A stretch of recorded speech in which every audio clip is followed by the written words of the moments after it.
ರಾಹು ಹೀಗೆಂದ ಕೂಡಲೇ ಅಶುಭ ಫಲವೇ ಕಣ್ಣು ಮುಂದೆ ಬರುತ್ತೆ, ಕೆಟ್ಟ ಕಾಲವೇ ನೆನಪಾಗುತ್ತೆ. ಅದಕ್ಕೆ ಅಲ್ವೇ ರಾಹುಕಾಲನ ಸ್ವಲ್ಪ ಕ್ಯಾಲೆಂಡರ್ ನೋಡ್ಕೊಳ್ಳಿ ಅಂತ ಹೇಳೋದು.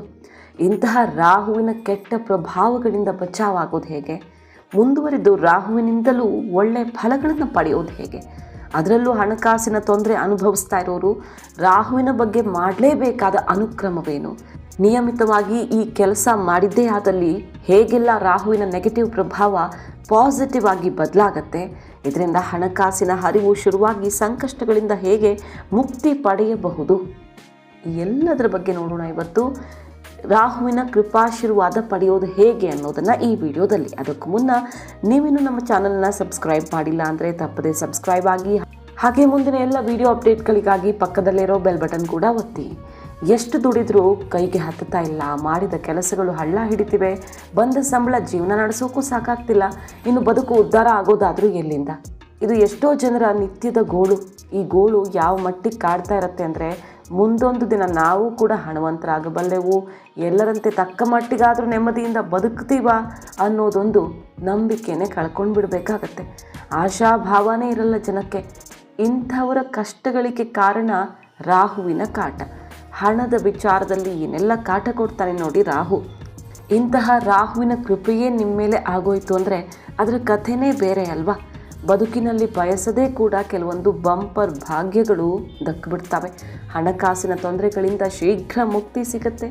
ಕೆಲಸದ ಜಾಗದಲ್ಲಿ ಕಿರಿಕಿರಿಗಳಾಗ್ತಿದ್ದಲ್ಲಿ ನಿಂತು ಹೋಗುತ್ತೆ.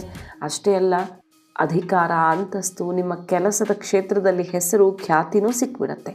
ರಾಹುವಿನ ಕೃಪೆ ಒದಗಿಸಬಲ್ಲ ಆ ಸರಳ ಮಾರ್ಗವೇ ರಾಹು ಬೀಜಾಕ್ಷರ ಮಂತ್ರ. ಓಂ ಭ್ರಂ ಭ್ರೂಂ ಸಹ್ ರಾಹುವೇ ನಮಃ. ಈ ಮಂತ್ರವನ್ನು ನಿಯಮಿತವಾಗಿ ದಿನಕ್ಕೆ 108 ಬಾರಿ ಜಪಿಸಿದರೆ ಕೆಲವೇ ದಿನಗಳಲ್ಲಿ ಜೀವನದಲ್ಲಿ ಮಹತ್ತರ ಬದಲಾವಣೆ ಘಟಿಸೋದಕ್ಕೆ ಶುರುವಾಗುತ್ತೆ. ಈ ಮಂತ್ರ ಪಠಣದಿಂದ ನಮ್ಮನ್ನು ಕಾಡ್ತಾ ಇರುವ ನೆಗೆಟಿವ್ ಎನರ್ಜಿ ಪ್ರಭಾವ ತಗ್ಗಿ ಪಾಸಿಟಿವ್ ತರಂಗಗಳು ನಮ್ಮನ್ನು ಆವರಿಸ್ಕೊಳ್ಳುತ್ತೆ. ಇದರೊಂದಿಗೆ ನಿಧಾನವಾಗಿ ಹಣಕಾಸಿನ ತೊಂದರೆಗಳು ದೂರವಾಗಿ ಅಧಿಕಾರದ ಆಸೆ ಇರೋರಿಗೆ ಅಧಿಕಾರ, ಅಂತಸ್ತು ಸಹ ಲಭಿಸುತ್ತೆ ಅನ್ನೋ ನಂಬಿಕೆ. ಜೊತೆಗೆ ಶತ್ರುಗಳ ಕಾಟದಿಂದ ಬೇಸತ್ತಿರೋರು ಕೂಡ ಈ ಮಂತ್ರ ಪಠಣದಿಂದ ನೆಗೆಟಿವ್ ಬಾಧೆಗಳಿಂದ ದೂರವಾಗಬಹುದು.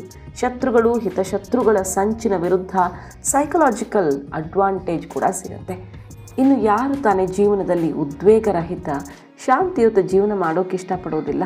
ಆದರೆ ರಾಹುವಿನ ಪ್ರಭಾವದಿಂದ, ಆ ಪರಿಣಾಮದಿಂದ ಜೀವನದಲ್ಲಿ ಕೆಲವೊಮ್ಮೆ ಅನವಶ್ಯಕ ಒತ್ತಡಗಳು ಸೃಷ್ಟಿಯಾಗ್ಬಿಡ್ತವೆ. ನಿರಂತರ ಕಿರಿಕಿರಿಗಳು ಶುರುವಾಗ್ತವೆ. ಇಂತಹ ವಿಷಮ ಸಂದರ್ಭಗಳಲ್ಲಿ ಅನುಕೂಲ ಮಾಡಿಕೊಡುತ್ತೆ ರಾಹು ಶಾಂತಿ ಮಂತ್ರ. ಓಂ ರಾಹುವೇ ದೇವಯೇ ಶಾಂತಿಂ ರಾಹುವೇ ಕೃಪಾಯೇ ಕರೋತಿ ರಾಹುಯೇ ಚಮಾಯೇ ಅಭಿಲಾಷತ್ ಓಂ ರಾಹುವೇ ನಮಃ. ಯಾರು ಈ ರಾಹು ಶಾಂತಿ ಮಂತ್ರವನ್ನು ದಿನಕ್ಕೆ 2 ಬಾರಿ ಜಪಿಸ್ತಾರೋ ಅವರಿಗೆ ದುಷ್ಟ ಪರಿಣಾಮ ಮತ್ತು ಒತ್ತಡಗಳಿಂದ ಮುಕ್ತಿ ಸಿಗತ್ತೆ. ಜೊತೆಗೆ ಅಪಘಾತ, ಅವಘಡಗಳ ಗಂಡಾಂತರದಿಂದ ಕಾಪಾಡುತ್ತೆ ಈ ಮಂತ್ರ. ಈ ಮಂತ್ರ ಪಠಿಸೋದಕ್ಕೆ ಸೂರ್ಯಾಸ್ತದ ನಂತರದ ಸಮಯ ಉತ್ತಮ. ಜೊತೆಗೆ ನೈಋತ್ಯಕ್ಕೆ ಮುಖ ಮಾಡಿ ಜಪಿಸಬೇಕು ಅನ್ನೋ ನಿಯಮ ಇದೆ. ಅಲ್ಲದೆ ಈ ಮಂತ್ರ ಪಠಣದ ವೇಳೆ ಏನಾದರೂ ಕೋರಿಕೊಳ್ಳೋದಿದ್ದರೆ ದುರಾಸೆಗೆ ಬೀಳದಂತೆ ಎಚ್ಚರ ವಹಿಸ್ಕೊಳ್ಳಿ. ಯಾಕಂದರೆ ರಾಹು ದುರಾಸೆಯನ್ನು ಕ್ಷಮಿಸೋದಿಲ್ಲ, ಬದಲಿಗೆ ಶಿಕ್ಷಿಸ್ತಾನೆ ಅನ್ನೋ ನಂಬಿಕೆ. ನಿಮ್ಮ ಕೋರಿಕೆಗಳು ಆದಷ್ಟು ಸಹಜವಾಗಿ ನ್ಯಾಯಯುತವಾಗಿರಲಿ. ಜ್ಯೋತಿಷ್ಶಾಸ್ತ್ರದಲ್ಲಿ ಪ್ರತಿಯೊಂದು ಗ್ರಹ ಮತ್ತು ದೇವರಿಗೆ ಗಾಯತ್ರಿ ಮಂತ್ರ ಇದೆ. ಜ್ಯೋತಿಷ್ಯ ಶಾಸ್ತ್ರದ ಪ್ರಕಾರ ಗಾಯತ್ರಿ ಮಂತ್ರಗಳು ಗ್ರಹಗಳ ಅಥವಾ ಸಂಬಂಧಪಟ್ಟ ದೇವರ ಕೃಪಾಶೀರ್ವಾದಕ್ಕೆ ಅಂತ ಇರೋದು. ರಾಹು ಗ್ರಹಕ್ಕೂ ಕೂಡ ಅಂಥದ್ದೇ ಒಂದು ಗಾಯತ್ರಿ ಮಂತ್ರ ಇದೆ. ಓಂ ನಾಗಧ್ವಜಾಯ ವಿದ್ಮಹೆ ಪದ್ಮಹಸ್ತಾಯ ಧೀಮಹಿ ತನ್ನೋ ರಾಹು ಪ್ರಚೋದಯಾತ್.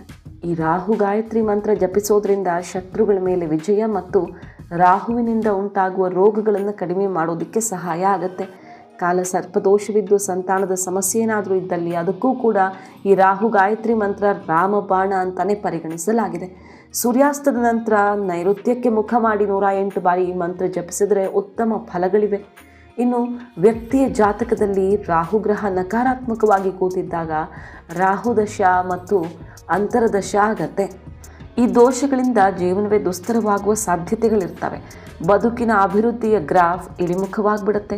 ಪ್ರೇಮ ಅಥವಾ ದಾಂಪತ್ಯ ಜೀವನದಲ್ಲಿ ಸಮಸ್ಯೆ ಬರೋದಕ್ಕೆ ಶುರುವಾಗುತ್ತೆ. ಸಂಪತ್ತು ಶೇಖರಣೆಯಲ್ಲಿ ಹಿಂದೆ ಬೀಳಬೇಕಾಗತ್ತೆ.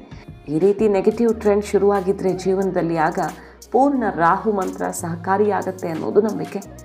ಓಂ ಅರ್ಧಕಾಯಂ ಮಹಾವೀರ್ಯಂ ಚಂದ್ರಾದಿತ್ಯ ವಿಮರ್ದನಂ ಸಿಂಹಿಕ ಗರ್ಭ ಸಂಭೂತಂ ತಂ ರಾಹುಂ ಪ್ರಣಮಾಮ್ಯಹಂ.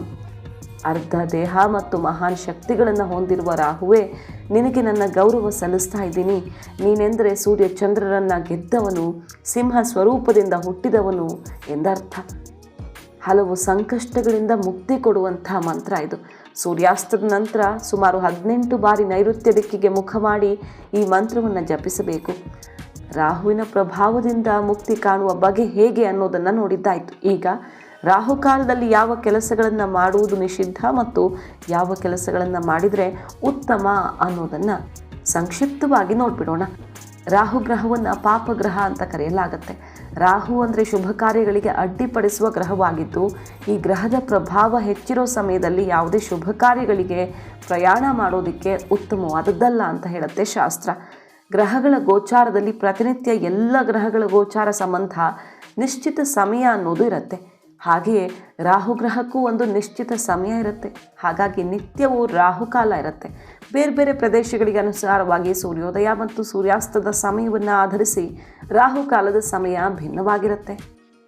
ರಾಹುಕಾಲದಲ್ಲಿ ಯಾವ ಕೆಲಸ ಮಾಡಬಾರ್ದು ಅಂದರೆ, ಹೊಸದಾಗಿ ಶುರು ಮಾಡೋ ಯಾವುದೇ ಶುಭ ಕಾರ್ಯಗಳನ್ನು ಕೂಡ ಈ ಸಮಯದಲ್ಲಿ ಶುರು ಮಾಡಬಾರ್ದು. ರಾಹುಕಾಲದಲ್ಲಿ ಯಾವುದೇ ವಸ್ತುಗಳನ್ನು ಖರೀದಿಸೋದು ಅಥವಾ ಮಾರೋದು ಕೂಡ ನಷ್ಟಕ್ಕೆ ಕಾರಣ ಆಗಬಹುದು. ರಾಹುಕಾಲದಲ್ಲಿ ಅಪ್ಪಿತಪ್ಪಿಯೂ ಮನೆ, ವಾಹನ, ಕಂಪ್ಯೂಟರ್, ಮೊಬೈಲ್, ಟೆಲಿವಿಷನ್, ಆಭರಣಗಳು ಸೇರಿದಂತೆ ಇತ್ಯಾದಿ ಹೆಚ್ಚು ಮೌಲ್ಯದ ವಸ್ತುಗಳನ್ನು ಖರೀದಿ ಮಾಡೋದು ಒಳ್ಳೆಯದಲ್ಲ. ರಾಹುಕಾಲದಲ್ಲಿ ವಿವಾಹ, ನಿಶ್ಚಿತಾರ್ಥ, ಧಾರ್ಮಿಕ ಕಾರ್ಯಗಳು ಮತ್ತು ಗೃಹ ಪ್ರವೇಶ ಮಾಡಬಾರ್ದು. ಇನ್ನು ಯಾವೆಲ್ಲ ಕೆಲಸಗಳನ್ನು ಮಾಡಬಹುದು ಅಂದರೆ, ರಾಹುಗ್ರಹದ ಶಾಂತಿಗಾಗಿ ಯಜ್ಞ ಯಾಗಾದಿಗಳನ್ನು ಮಾಡೋದರಿಂದ ಉತ್ತಮ ಪರಿಣಾಮ ಸಿಗುತ್ತೆ. ಜಾತಕದಲ್ಲಿ ಕಾಳಸರ್ಪ ದೋಷವಿದ್ದಾಗ ಅದರ ಪರಿಹಾರಕ್ಕೆ ಅನುಷ್ಠಾನ ಮಾಡಬಯಸಿದರೆ ಅದಕ್ಕೆ ರಾಹುಕಾಲ ಅತ್ಯಂತ ಸೂಕ್ತ ಸಮಯವಾಗಿರುತ್ತೆ. ಇದರಿಂದ ಅಂದುಕೊಂಡ ಕಾರ್ಯ ಸಫಲವಾಗುತ್ತೆ. ರಾಹುಗ್ರಹದ ಶಾಂತಿಗಾಗಿ ಪಶು ಪಕ್ಷಿಗಳಿಗೆ ಆಹಾರ ತಿನ್ನಿಸೋದಾದರೆ ಅದಕ್ಕೆ ಖಂಡಿತವಾಗಿಯೂ ಈ ಸಮಯ ಸೂಕ್ತ ಅಂತ ಹೇಳಲಾಗುತ್ತೆ. ಇದಿಷ್ಟು ಕಾಲ ರುದ್ರ ಅಂತಲೇ ಕರೆಯಲ್ಪಡುವ ರಾಹುಗ್ರಹದ ಕೃಪೆಗಾಗಿ ಇರುವಂಥ ಮಾರ್ಗೋಪಾಯಗಳು. ವೀಕ್ಷಕರೇ, ಈ ಮಾಹಿತಿ ನಿಮ್ಗೆ ಇಷ್ಟ ಆಗಿದ್ದರೆ ತಪ್ಪದೇ ಡಂಗುರ ಕರ್ನಾಟಕ ಚಾನಲ್ನ ಸಬ್ಸ್ಕ್ರೈಬ್ ಆಗಿ, ಹಾಗೆ ಮುಂದಿನ ಎಲ್ಲ ವಿಡಿಯೋ ಅಪ್ಡೇಟ್ಗಳಿಗಾಗಿ ಪಕ್ಕದಲ್ಲಿರೋ ಬೆಲ್ ಬಟನ್ ಕೂಡ ಒತ್ತಿ. Thank you.